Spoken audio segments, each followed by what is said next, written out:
We're going to be talking to Dom Traverso.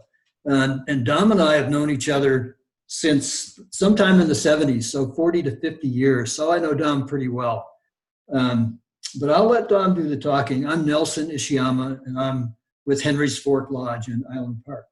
So Dom, tell us when you first saw the Henry's Fork. When did you first go to the Henry's Fork? I first went to the Henry's Fork on our honeymoon.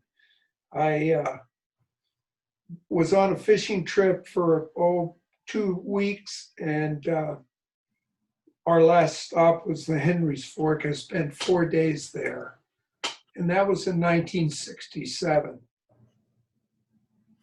And how did you do fishing-wise on the Henry's Fork?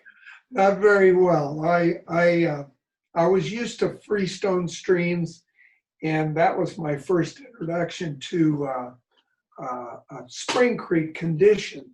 Needless to say, I didn't catch a fish in the 4 days I was there, but I wanted to come back just for the challenge. Yep, you got your butt kicked, so join the club. So how long was it before you started guiding? I started guiding in the mid to late 70s. I started with a man named Tom Webb. He had Webb's Hackle and Tackle. And when did you retire? I retired in 2018 or 17. So that's some 40 years of guiding, sounds like. Is that right? Close. So what do you do, or what did you do in your other career when you weren't on the Henry's Fork guiding? I was a school teacher. I was a 7th and 8th grade teacher. I taught social science and PE, and then I coached baseball at Dixon High School. I understand pitching is a pretty technically oriented position. Is that right? It is. And it is. It's a lot like baseball. You know, if you focus on your technique, I think you catch more fish. It's no different than technique of pitching technique or the swing in baseball. The better technique you have, the more success you'll have. So that background in teaching and coaching has obviously influenced your guiding as well. Is that fair to say? It's true. Guiding is teaching. I mean, if you think that you're not a teacher when you're a guide, you're badly mistaken. So I remember an incident that really struck me. I've watched hundreds of guides approach their clients for the first time. And one time I remember where you picked up a client for the first day of guiding.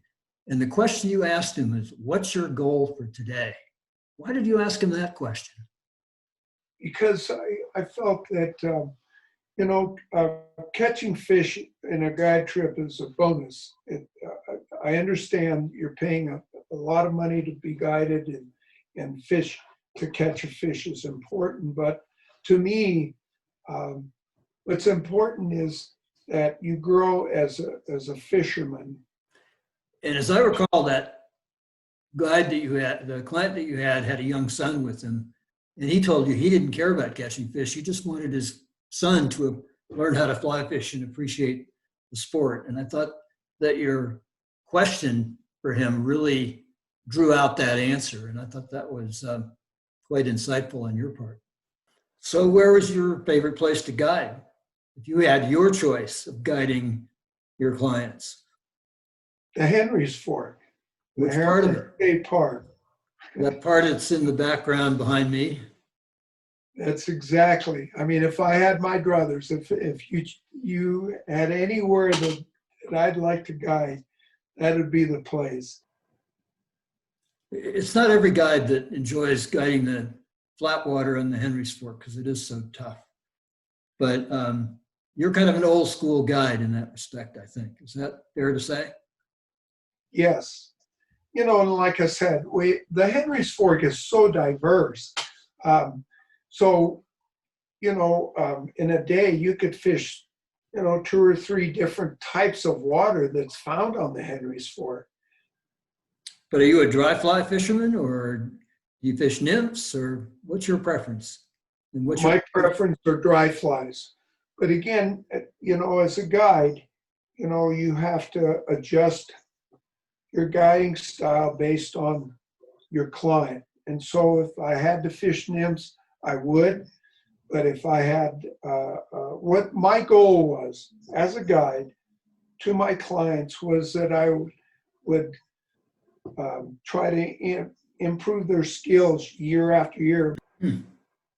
So I understand that when you had clients, before you picked them up to go fishing every morning, you'd get up early and tie flies. Can you tell me why you did that? Yeah, we have wonderful flies in the shop. That was Henry's Fork Anglers. Don't get me wrong, but I wanted to have ammunition that they hadn't seen before. To me, the biggest insult to a guide would be if you have a rising fish in front of you and you don't have the fly that will at least show interest by the fish. So that's why I tied my own flies. So as I understand it, you had new flies virtually every day. Is that right? Oh yeah, I mean that's the Spring Creek. I love Spring Creeks. That's my passion. And I've learned in Spring Creeks where one day a fly works and then the next day you put the same fly over the fish and he just comes up to it and kind of ripples the water beneath it to say, what else do you have today? Because what you have today is, I've seen that before. And you know what? Show me something different. So how many times would you show a fish a particular fly before you change to the next one? If I got a response from the fish, in other words, he came up and refused the fly, I would immediately change it. So what if you didn't get any response, even a refusal? How many times would you show the fish a fly before you'd change? That's a good question, Nelson. Usually, to me, the very first time the fish sees a fly is your best chance. And once you go over and say 3 or 4 or 5 times and you get no response, it's time to change. And do you fish to the fish casting downstream, or do you sometimes cast straight upstream over them? It depends. It really depends. If I have my druthers, I like going down and across. Most of the time, I went with my client down and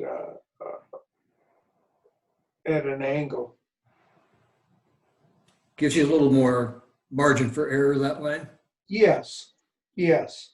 And usually what I try to do with my clients is start short of the fish. I think most of the time what happens is if you don't do that and you drag over the fish, as you well know, Nelson, they just quit feeding or they move down 10 feet. And then it's a racetrack condition where, you're waiting down and they're just feeding down. So how long a tippet and what size tippet do you recommend for people on the ranch?